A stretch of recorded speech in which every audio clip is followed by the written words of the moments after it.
popular, napaka-common ng term na compassionate. So yung tanong ko dun sa announcement, can you truly say that you are compassionate? Ano ba ang ibig sabihin ng compassionate? So yung ating key verse is in Philippians, 2 Philippians. Pero bago ako pumunta doon sa key verse, gusto ko kayong bigyan ng context. The Philippians is a letter written by Paul to the Church of Philippi. No? Sinulat niya ito pagkatapos ng dumating si Epaphroditus sa kanya at nag-deliver ng goods, no, from the Church of Philippi. Tuwang-tuwa siya kasi meron siyang mga natanggap, siguro pagkain, siguro anything that has something to do with his everyday needs kasi nasa kulungan si Paul. Other than the goods that Epaphroditus brought, syempre may dala din siyang balita. May dala siyang good news na concerned sa kanya yung mga members ng church ng Philippi. At meron din siyang dalang bad news na medyo divisive ang simbahan because of the false teachers at kasi merong hindi they do not agree with one another. Siyempre, mga babae ito. Ang pangalan nila, si Euodia at si Syntyche. Although, in the book, Paul never mentioned kung ano nga ba yung hindi nila pinag-aagriyan. So that is the context of our key of our message today. Okay, so ang title ng ating message is The Compassionate Heart. Kayo ba ay compassionate, no? In Tagalog, ang hirap kasi sa Tagalog kasi, or sa Filipino, hindi niya ma-capture talaga yung ibig sabihin ng compassion in terms of the biblical perspective. So, let me tell you na sinulat ni Paul itong letter to the Philippians, alam niya na, he was concerned, alam niya na matagal na hanggang ngayon marami pang churches na hindi alam that unity is different from uniformity. Okay? Iba yung spiritual unity sa isang simbahan, iba yung uniformity. Yung unity, and I'm going to talk about this later, the flow ng unity is from inside out. Galing yan sa puso natin. Yung uniformity, galing yan sa labas. Pressure or stress na galing sa labas. Halimbawa, meron nagsabi sa inyo, hoy, kailangan mag-cooperate ka. Hoy, kailangan sumali ka sa ministry. May ministry ka na ba? Nag-a-attend ka ba ng discipleship? Itong mga ganito, syempre ang labas nito, if you do join the ministry or if you join the discipleship, makakatulong ito sa inyo. But this is not unity. This is uniformity. Yung mga programs ng simbahan. Uniformity yan. Ang unity kailangan nanggagaling sa atin. And ang unity nanggagaling sa atin from inside out, nakakatulong ito sa paglago ng simbahan. Hindi lamang sa paglago natin. So the flow, always remember that the flow is from inside out. When you had the relationship with Jesus, it was personal. Diba? Tinanggap nyo yung Panginoon individually. Bago kayo, or even when you were in church, yung inyong relasyon sa Panginoon is personal. It's not communal. Hindi siya church-based. Kaya tinatawag nila na intimate. Kaya minsan, merong mga times na very gray yung line between. Pero alam din natin na the fact that we need our intimate relationship with Jesus, kailangan i-manifest yung relasyon na yon sa relasyon natin sa simbahan. So Paul was very particular about that. Kaya sinulat niya itong letter sa mga members ng Filippo o ng church ng Filippo. Ang sabi niya, chapter 2 verse 1, unang-una, he started with, so ito yung ating OPM, babalikan ko yan mamaya, at the heart of ministry. Okay, ito ba ay worship ministry, ito ba ay discipleship ministry, anumang ministry sa simbahan, at the heart of ministry is the compassion in our hearts. Kung wala yan, para ang ministry. Kaya pag uusapan natin ngayon kung ano bang ibig sabihin ng compassion in our hearts. How it is to be compassionate. So, let's start with this verse. Okay. Sabi ni Paul, this is a New Living Translation. Mamaya i-interpret ko to. Not according to the NLT. Is there any encouragement from belonging to Christ? Any comfort from His love? Naalala ko na naman yung kanta natin kanina. Any fellowship together in the Spirit. And then, ito yung huli niyang sinabi, yung mga puso niyo ba, are your hearts tender and compassionate? So he started with this verse. Parang sinasabi niya, why is there unity among you? Babaliktarin ko ha, why is there unity among you? Haven't Jesus given you encouragement as His children? Haven't you been comforted by His love?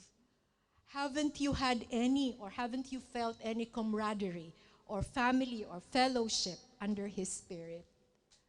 Isn't kindness, warmth, mercy, and compassion in your hearts? Yun yung unang-unang sinabi ni Paul sa mga Philippians. So, nasan yung unity na yon, yung unity of spirit?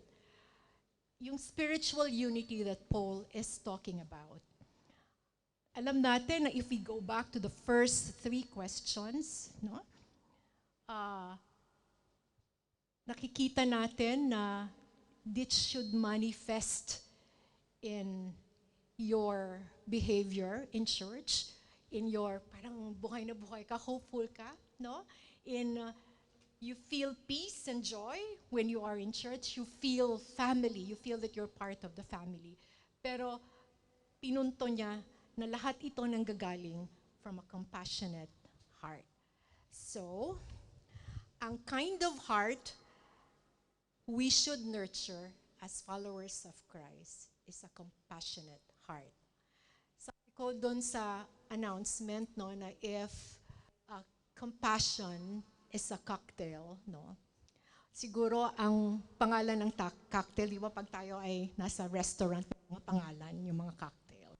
Siguro pag may pangalan yung cocktail ng compassion, it would be the heart of Jesus. At siguro kung titignan natin kung ano yung mix ng cocktail na ito, alam natin that pag inisip natin o pag naisip natin yung heart of Jesus, alam natin ang unang pumapasok sa isip natin, kindness, mercy, generosity, diba? Thoughtfulness, faithfulness, lahat ito, no? So, ang ating OPM ngayon,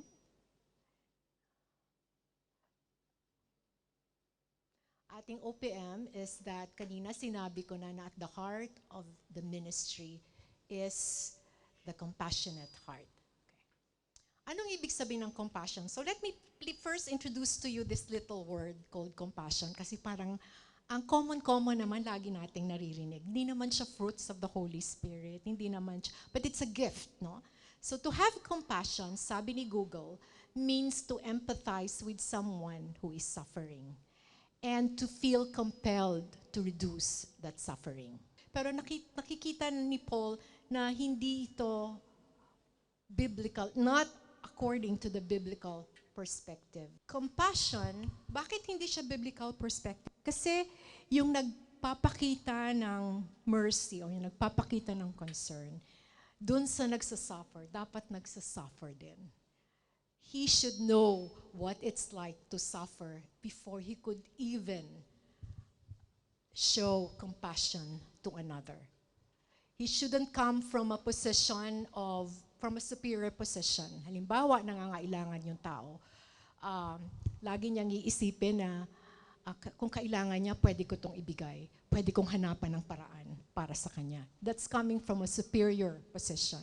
Halimbawa, kung kailangan niya ng panalangin, so I will pray for you and I will ask people to pray for you. Tapos ako gagawa ng prayer chain para to pray for you. Nandun ka na gusto mong ibawasan yung kanyang suffering. Pero nandun ka sa posisyon na yon na hindi mo ipinapakita sa kanya na naintindihan mo kung ano yung nararamdaman niya. Lalo na kapag ang nagsasuffer are those who are repentance of a sin that they have committed. Ang papasok dyan agad sa atin, judgment, but I'll get into that later. So ang compassion kasi comes from the Latin word meaning patior. Ang ibig sabihin ng patior is suffering. Kaya nga, the passion of Jesus Christ. Ibig sabihin yung passion na grabe yung pagmamahal ni Christ at sobrang overwhelming. Hindi. Ang ibig sabihin ng passion, yung suffering of Jesus Christ. Patior. So ang ibig sabihin ng compassion is to suffer with. We have to suffer with a person. Now, ang mahirap dito, as I told you earlier, is that we should come from a position of suffering or of weakness. Acknowledging your sameness with humanity makes your hearts tender and compassionate, knowing fully that Jesus came for the sinners like you and me. Hindi ka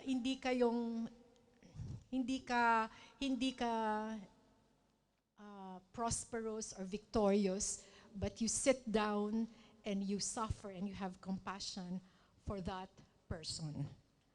Sabi nga sa Bible, compassion has been mentioned more than 145 times, both in the Old and in the New Testament. Sa Old Testament, it is always associated with God. No?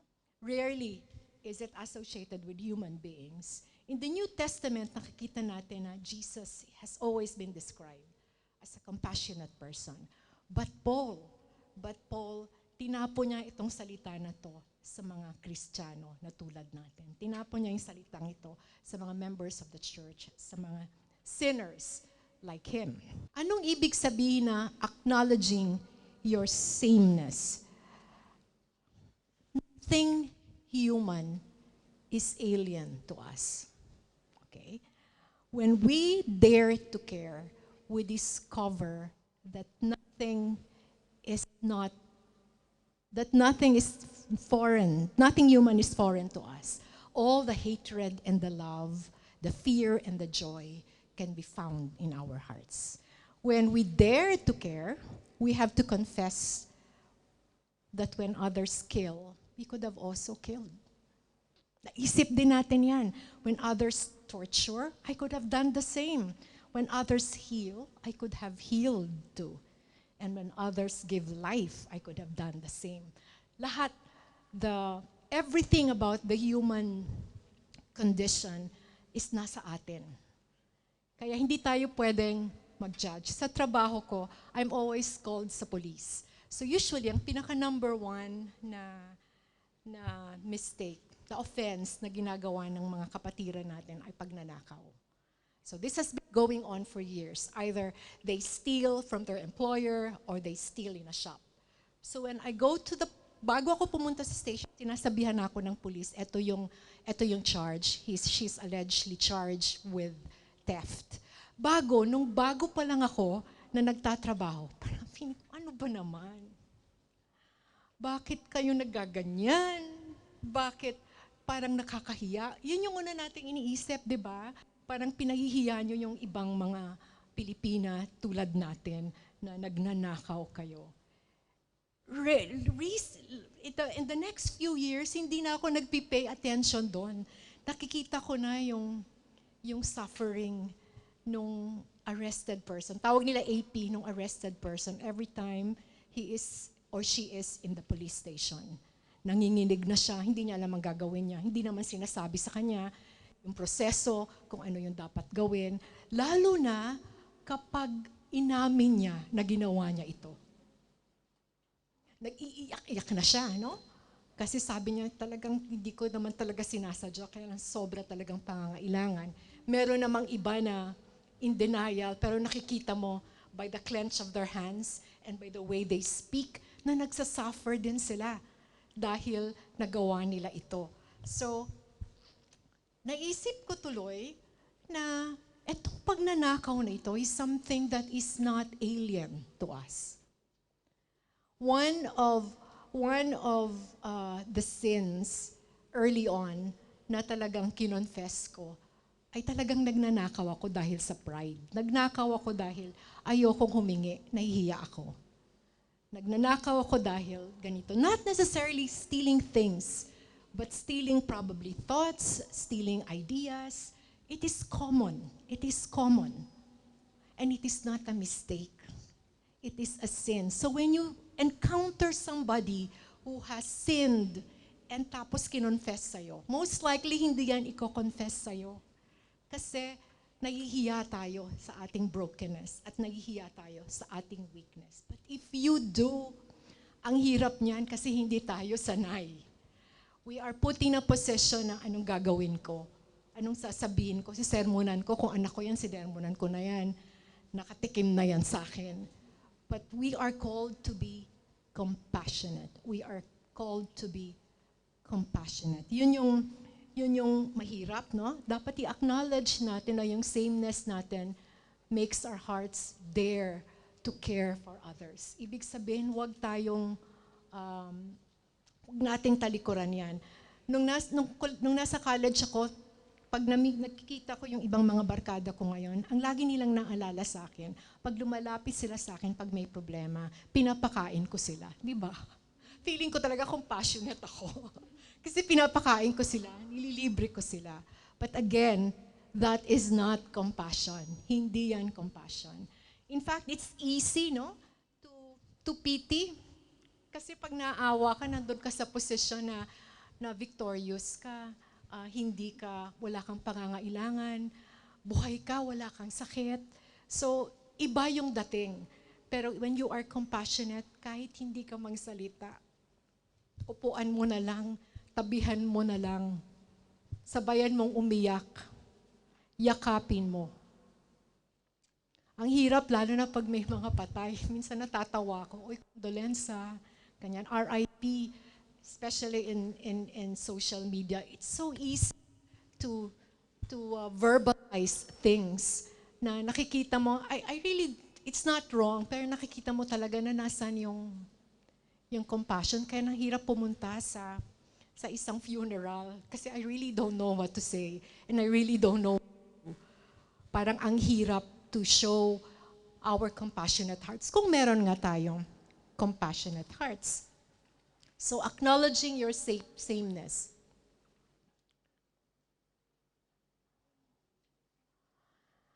Compassion can never coexist with judgment because judgment creates distance. The distance that prevents us from being with the other. It creates distance. Much of our ministry, sad to say, I'm talking generally, is pervaded with judgments. Often, quite unconsciously, nung pinag-aaralan ko to, grabe talaga often quite unconsciously, we classify people as very good, natural, bad, very bad. Okay? These judgments influence deeply the thoughts, the words, and actions of our ministry. But we know, before we know, we have already fallen into the trap of self-fulfilling prophecy. Anong ibig sabihin nito? Ibig sabihin, those whom we consider lazy, indifferent, hostile, or stubborn, or obnoxious, we treat them as such, forcing them to live up to our own views. Kaya nagiging totoo yung ating judgments. And so much that our ministry is limited by our judgments. Okay? These are self-created limits that prevents us from being compassionate people. Now, kanina nabanggit ko yung suffering. Why is suffering the root of compassion? Kasi it is in suffering that we meet Jesus, where our brokenness is actually healed and transformed. Let me talk about this. Jesus is our Savior. He is also described as a suffering Savior. He came to those who are suffering. He didn't come to those who are victorious. Okay? He will not take away our suffering, but in fact, He will make us embrace it. And He will transform us through this suffering. Alam natin yan. Okay? Alam natin na bakit tayo ng dasal-dasal, Lord, kunin mo to. Pero hindi niya kinukuha. Pero alam din natin, some of us, alam din natin na sinasamahan niya tayo through what we have feeling until we become victorious at malampasan natin. Minsan hindi natin nalalampasan. Pero alam natin na hindi tayo nag-iisa, na nandyan siya. Kaya minsan, hindi naman nakakalungkot, pero parang we always testify our blessings. And that blessings is always in the form of overcoming our suffering. Pero ang blessing talaga natin ay nandun in the midst of our suffering. Kasi nandun yung Panginoon sa atin. Hindi ito komportable. Mahirap ito to approach the truth about this is not comfortable. In fact, we are afraid to acknowledge yung components ng suffering. Yung weakness natin, yung struggles natin, yung sin natin. At dahil tayo ay followers of Christ, ang iniisip natin, kailangan ipalabas natin na we are victorious. This is much evident in how we curate ourselves, lalo na in social media. Yan. May bago akong word sa inyo dati, di ba? Perfunctory prayer. Ngayon, curate. Ano nga yung ibig sabihin ng curate?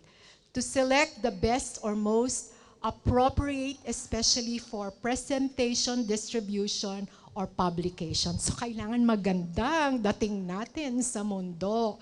Lalo na sa Facebook, pagandahan ang profile picture, pabonggahan ng ating mga experiences at ng ating skills at ng ating mga talents. I'm not saying that this is wrong, pero this is evident of the fact na mahihirapan tayong pumasok at i-confront yung ating weaknesses and struggles dahil nga ang dami-dami ng temptation, lalo na yung social media, ng mundo. And I will come to that. Kasi the only place where you can come to Christ as yourself, as your authentic self, your brokenness, your suffering, your weakness, your sins is in a place of solitude. At solitude is so alien to us. Hindi to quiet time, napipili ka lang ng lugar. So magbabakasyon ako 10 days. Tapos mag-isa lang ako, hindi kayo sasama. Walang aso para wala akong aalagaan. Ako lang. At ako yung magmumuni-muni mag-isa. Yun yung pagtingin natin It's privacy. We see solitude as privacy. Pag-iisa sa Tagalog. Parang bitawan niyo ako, gusto ko, ako lang. But that is not solitude.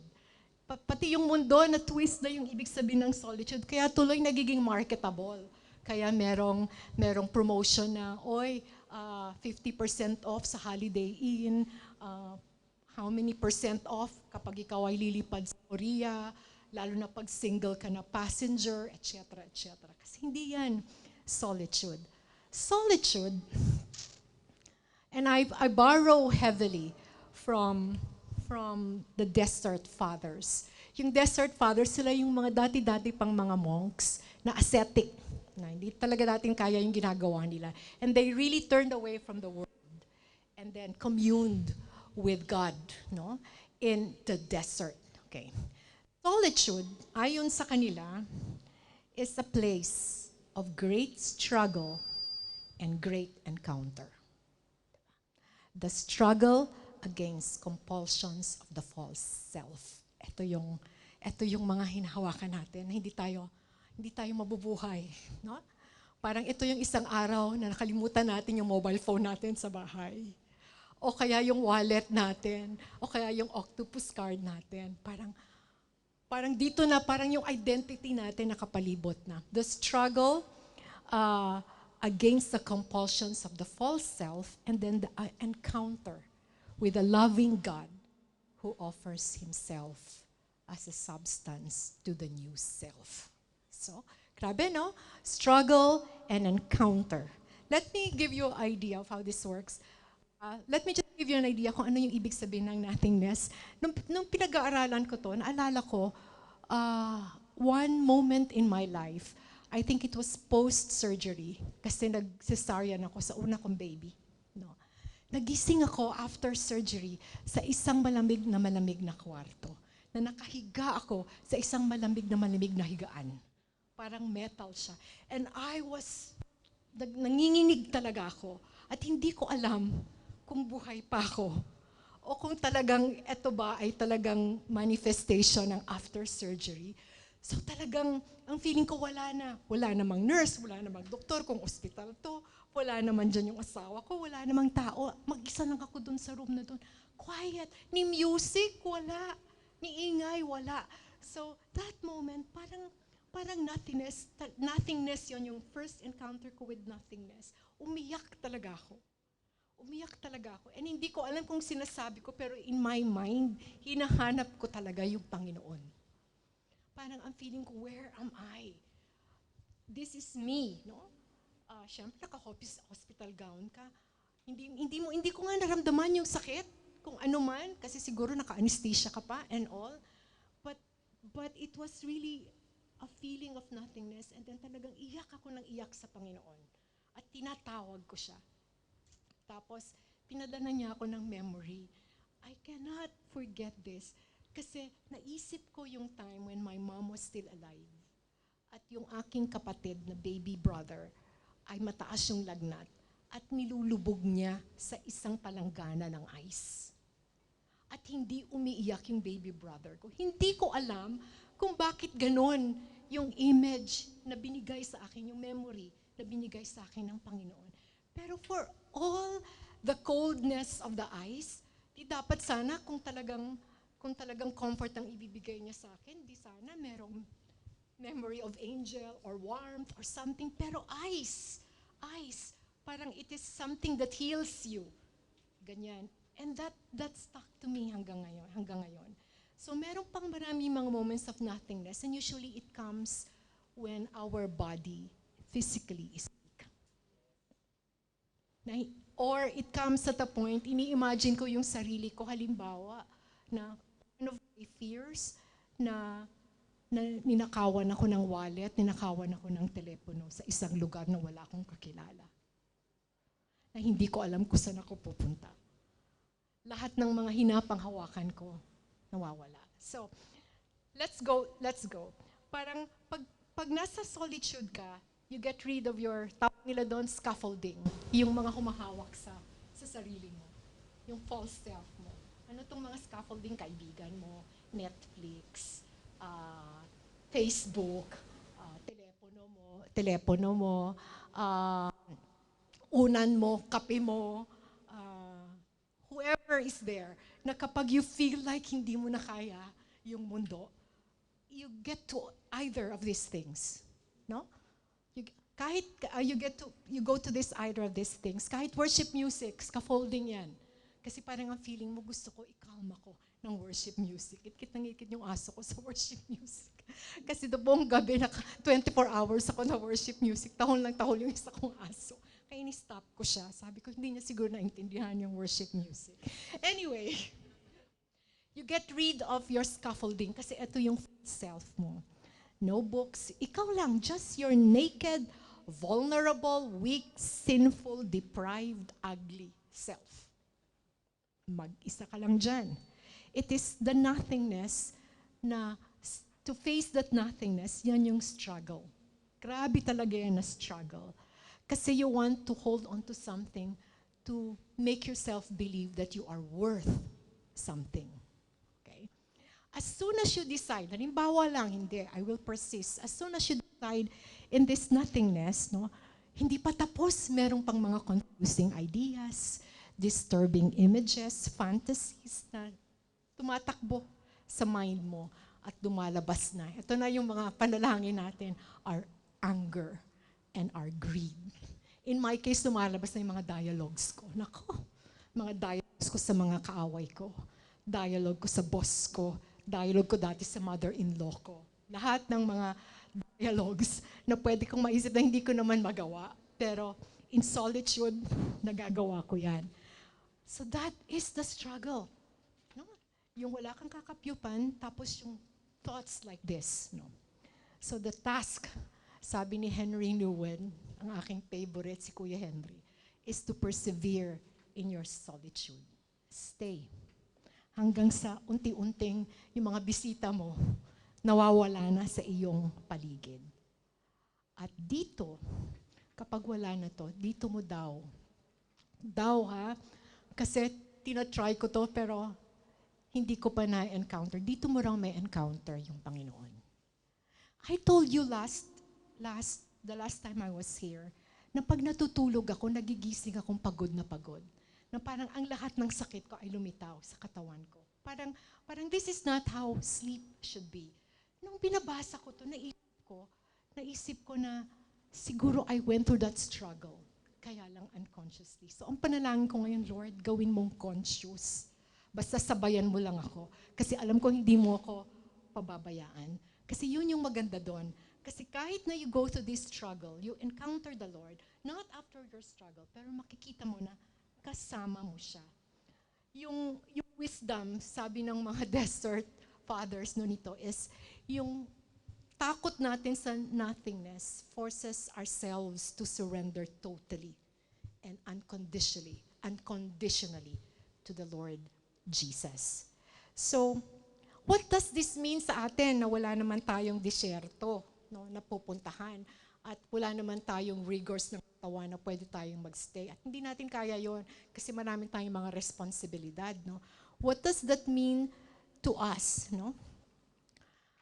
But even before that, gusto kong idiin na yung primary task natin, other than staying in that solitude, is to keep our eyes of our mind and of our hearts to Jesus, who is our divine Savior. Kasi only in the context of grace can we face our sin. Hirapan tayo eh. Kung hindi natin alam yung grasya ng Panginoon, ang hirap i-confess ng ating mga kasalanan, ng ating mga iniisip. No? Only with the grace of Jesus can we face our sin. And only in the face of healing na alam natin, i-heal tayo where we can show our wounds. Ito yung sugat ko, ito yung sumasakit sa akin, Panginoon. So that yung single-minded attention natin sa Panginoon can give up our clinging fears and face our own true nature. Bumaba ako para naging tao, para sa mga taong tulad mo. Vulnerable, weak, suffering. No? Broken. And then we realize that Christ lives in us and that He is our true self. No? We can slowly let these compulsions melt away. And then malalaman natin na hindi na ako galit sa aking biyenan. Hindi na ako nagnanasa na bilhin ko yung bag na yon. Or hindi na ako nagnanasa na magtrabaho ng sobra para may pera ako para bumili ng wala namang kakwenta-kwenta. Ganyan, no? Nakikita natin na mawawala yon because of this confrontation, this struggle, this encounter in solitude. Ulit, so what does that mean to us? Tayo na who do not live ascetic monastic life, we have to fashion our own desert. Kailangan hanapin natin yung desierto natin where we can withdraw every day to mga kapatid, shake off our compulsions and dwell in the gentle, healing presence of the Lord. Hindi siya kung kailan ka lang libre o hindi siya regular naman siguro mga once a week or twice a week. Siguro gawin na lang nating monthly. Ganyan. Hindi. It is a discipline, a daily discipline. Parang discipline na hindi ka mabubuhay. Parang discipline ng pagkain. Diba? Kailangan kumakain ka every day. Now, this comes in different forms. Ayokong sabihin kung ano to, no? Kasi to some, It starts with prayer, with study, with walk. Minsan, wala lang nangyayari, nakaupo ka lang dyan. Minsan, umiiyak ka lang. And then slowly persevere in that. Persevere in that. Just give it 1 hour. Sabi nga sino nga tong saint na Mother Teresa? Tinanong daw siya, Mother Teresa, ano bang dapat kong gawin para ako ay yung puso ko ay lumapit sa Panginoon? Ang sabi daw ni Mother Teresa, 1 oras lang, araw-araw, spend it in adoration of the Lord. Yun lang, araw-araw. At ito ay kailangang individual discipline. Kasi without such desert, we will lose our own soul when we preach the gospel to others. Naalala nyo? Parang yung nag-preach sa iba, hindi yung authentic self natin. Naalala nyo na sinabi ng Panginoon, sino kayo? Sabi ng tao, I have preached your word to the people. Tas sabi ni Jesus, sino ka? Hindi kita kilala. But with such spiritual abode, we will become increasingly conformed to Him. Sinong Him? To Jesus, in whose name we minister. We testify in His name.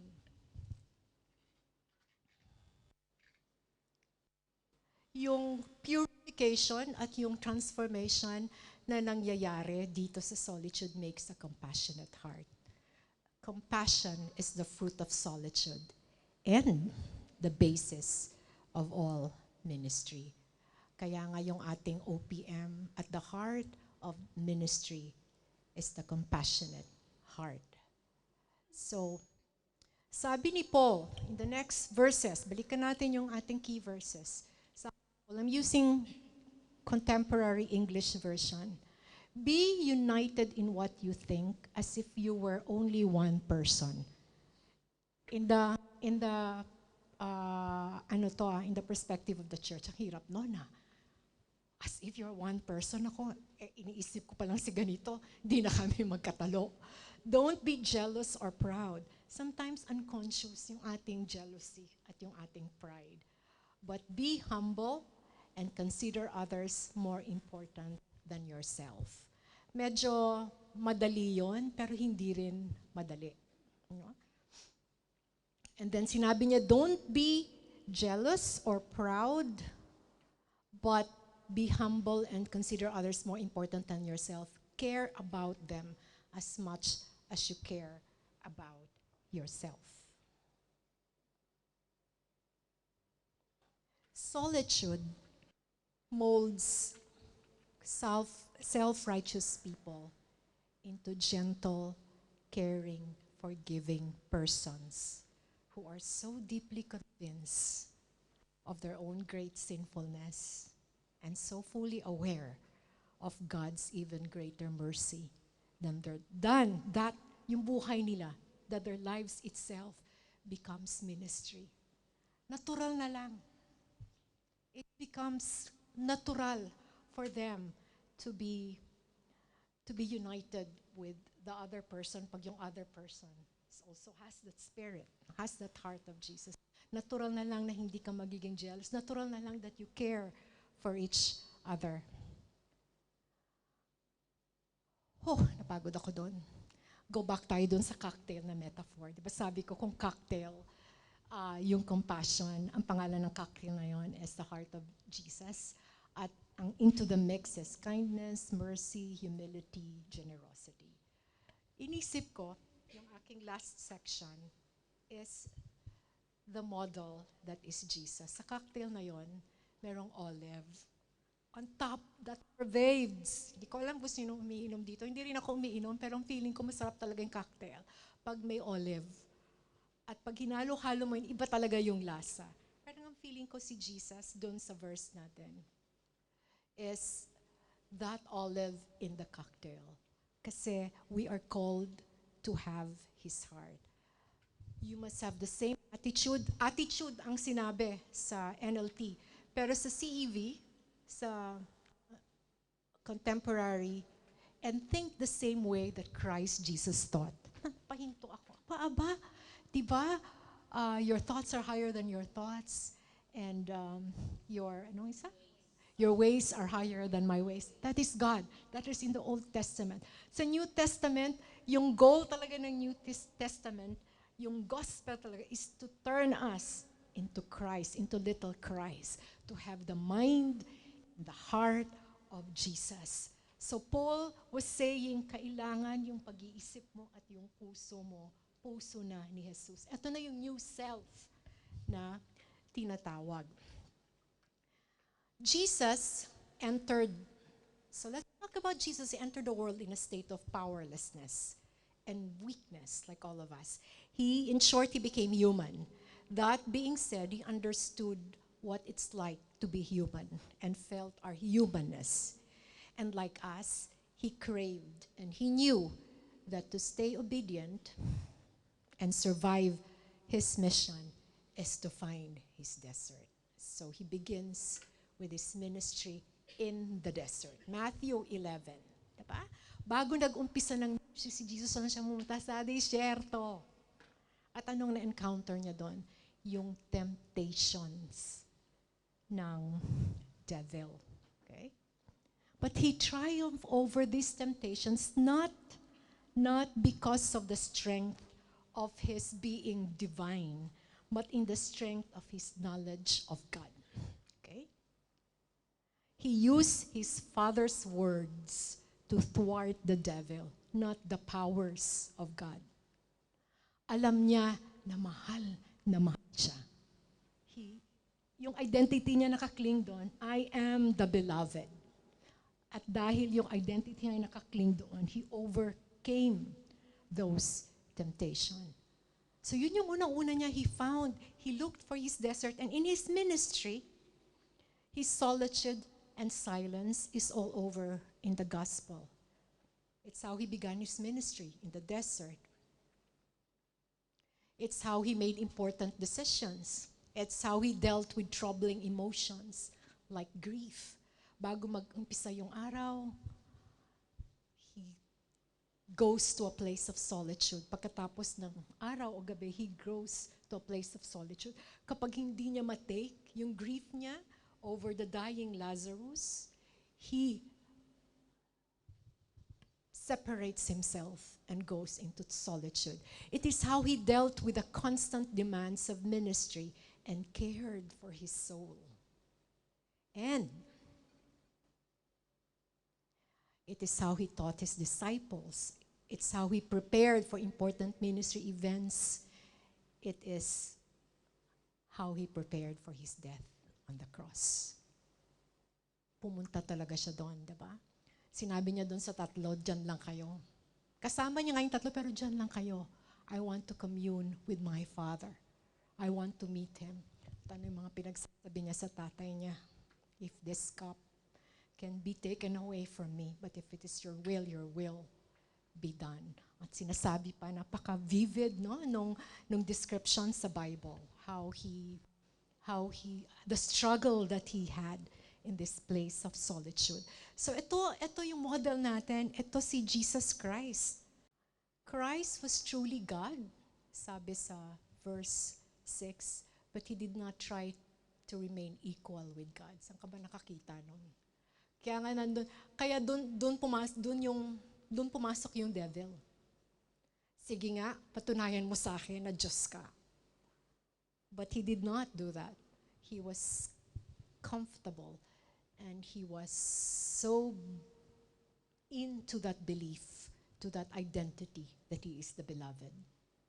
Instead, he gave up everything and became a slave when he became like one of us. Verse 7. He was humble. He obeyed God and even died a criminal's death on the cross. Ganon si Jesus. That's our model. That's how we would like ourselves to be. Yan yung puso na sana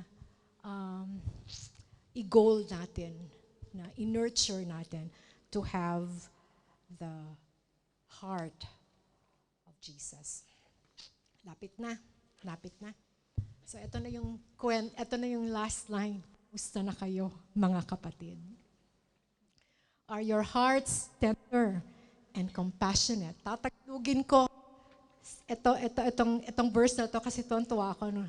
Are your hearts tender and compassionate? Okay. Hindi ba't masigla kayo dahil na kay Kristo kayo?